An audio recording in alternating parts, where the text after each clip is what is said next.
पौष संक्रांति या मकर संक्रांति क्यों मनाया जाता है? पौष संक्रांति, जिसे सामान्यतः मकर संक्रांति या उत्तरायण संक्रांति भी कहा जाता है, सनातन धर्म की एक अत्यंत पवित्र, मंगलमय और आध्यात्मिक दृष्टि से महत्वपूर्ण तिथि है। यह केवल एक पर्व या उत्सव मात्र नहीं है, बल्कि इसके पीछे गूढ़ दार्शनिक, आध्यात्मिक और शास्त्रीय चिंतन निहित है। यह संक्रांति पौष मास के अंतिम दिन आती है, जब सूर्य अपनी दक्षिणायन यात्रा को पूर्ण करके उत्तरायण की ओर अग्रसर होता है। सूर्य के इस परिवर्तन को ही संक्रांति कहा जाता है। यही कारण है कि इसे उत्तरायण संक्रांति भी कहा जाता है। सनातन शास्त्रों में कहा गया है कि मनुष्य का एक वर्ष देवताओं के एक दिन रात के समान होता है, अर्थात मनुष्यों के 6 महीने उत्तरायण देवताओं की दिनावस्था और 6 महीने दक्षिणायन उनकी रात्रि के समान माने जाते हैं। जिस प्रकार मनुष्य रात्रि में अपने घरों के द्वार, खिड़कियां और मुख्य फाटक बंद करके विश्राम करता है, उसी प्रकार देवगण भी दक्षिणायन के काल में विश्राम अवस्था में होते हैं। इस समय को देवताओं की रात्रि कहा गया है। शास्त्रों की मान्यता के अनुसार दक्षिणायन में देवलोक के द्वार मानो बंद रहते हैं और उस समय बाह्य प्रविष्टि का अवसर नहीं होता। पौष संक्रांति के दिन देवताओं की यह रात्रि समाप्त होती है। अगले दिन ब्रह्म मुहूर्त से देवताओं की दिनचर्या प्रारंभ होती है। इसे देवताओं का प्रभात कहा गया है। गोस्वामी मत के अनुसार इसी ब्रह्म मुहूर्त से देवगण निद्रा त्याग कर जागृत होते हैं और नित्य भक्ति, सेवा, यज्ञ, पूजा तथा लोक कल्याणकारी क्रियाओं में प्रवृत्त होते हैं। इस कारण यह काल अत्यंत पुण्यकारी माना गया है। सनातन धर्म के अनुयायी इस पावन समय में प्रातः ब्रह्म मुहूर्त में स्नान करते हैं। नाम यज्ञ, जप, कीर्तन, गीता पाठ, शंख ध्वनि, उलगान और विभिन्न मांगलिक अनुष्ठानों के माध्यम से इस दिन को आनंदमय और पवित्र बनाते हैं। स्मृति चिंतामणि ग्रंथ में संक्रांति के महत्व का उल्लेख करते हुए कहा गया है, दिन संक्रमणे कृतन्नम दिनम पुण्यम, अर्थात जिस दिन सूर्य का संक्रमण होता है उस दिन का पूरा दिन ही पुण्यकाल माना जाता है। इसलिए पौष संक्रांति के दिन किया गया कोई भी धार्मिक, आध्यात्मिक अथवा पुण्य कर्म विशेष फलदायक माना जाता है। पौष संक्रांति को मनाने के पीछे गहरा आध्यात्मिक उद्देश्य निहित है। जैसे किसी व्रत या उपवास से पूर्व संयम का पालन किया जाता है, या जैसे कीर्तन से पहले अधिवास किया जाता है, उसी प्रकार उत्तरायण के आगमन से पूर्व की तिथि पर सनातन धर्मावलंबी पूजा पर्व और नाम यज्ञ का आयोजन करते हैं। इसका उद्देश्य यह है कि देवताओं के जागृत होने के इस शुभ काल में उनकी आराधना कर उन्हें संतुष्ट किया जाए और उनकी कृपा प्राप्त की जाए। ऐसा माना जाता है कि देवताओं की कृपा से जीव को भोग और मोक्ष दोनों की प्राप्ति सहज हो जाती है।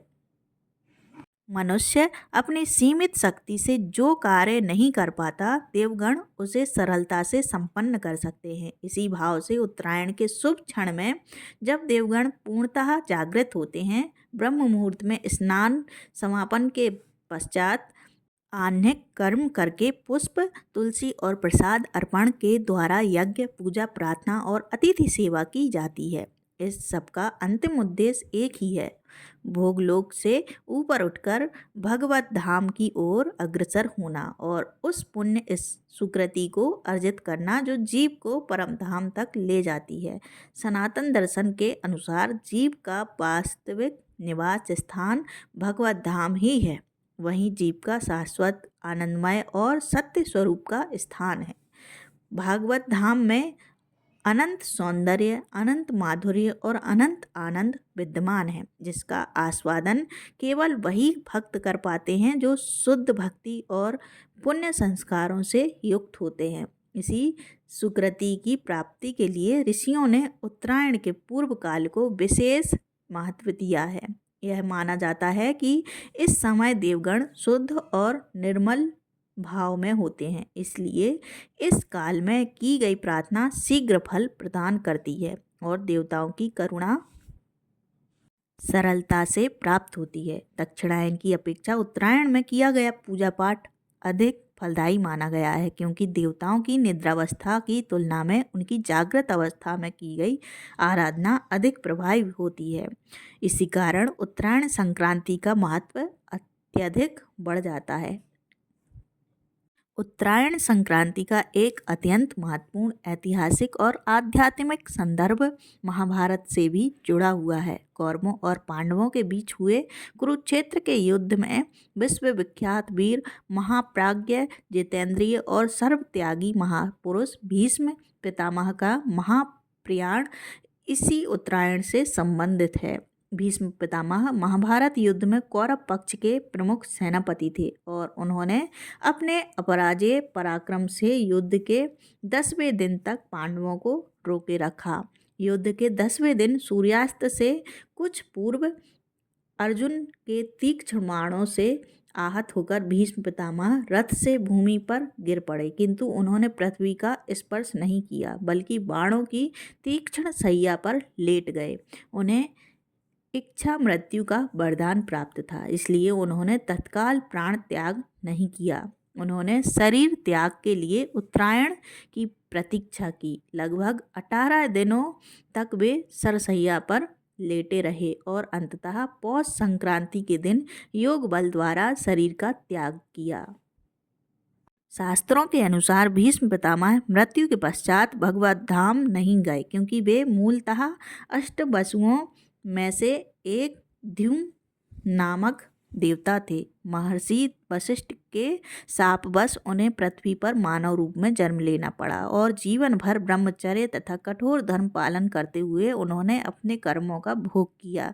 शाप की अवधि समाप्त होने पर उन्हें पुनः देवलोक में लौटना था, किंतु दक्षिणायन के समय देवलोक में रात्रि मानी जाती है और उस समय देवलोक के द्वार बंद रहते हैं। यदि भीष्म दक्षिणायन में शरीर त्याग करते तो उन्हें देवलोक में प्रवेश के लिए प्रतीक्षा करनी पड़ती। इच्छा मृत्यु का वरदान होने के कारण उन्होंने इस स्थिति का गंभीर चिंतन किया। उन्होंने यह निर्णय लिया कि देवलोक के द्वार खुलने अर्थात उत्तरायण की प्रतीक्षा करना ही उचित है। इस प्रतीक्षा काल में उन्हें भगवान श्री कृष्ण का सानिध्य प्राप्त हुआ, महात्माओं का सत्संग मिला और धर्मोपदेश देने का अवसर भी प्राप्त हुआ, जिससे लोक कल्याण संभव हुआ।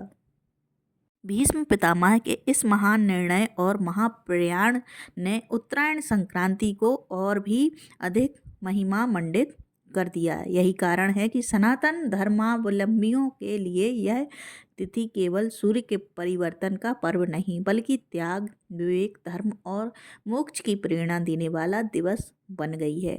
इस प्रकार पौष संक्रांति या मकर संक्रांति केवल तिल गुड़ पर्व या ऋतु परिवर्तन का उत्सव नहीं है, बल्कि यह जीव को यह स्मरण कराती है कि उसका अंतिम लक्ष्य सांसारिक बंधनों से ऊपर उठकर भगवत धाम की प्राप्ति करना है। देवताओं के जागृत होने के इस पावन काल में की गई साधना, पूजा और प्रार्थना न केवल व्यक्तिगत कल्याण का मार्ग प्रशस्त करती है, बल्कि समग्र समाज में धर्म, शांति और मंगल का संचार करती है।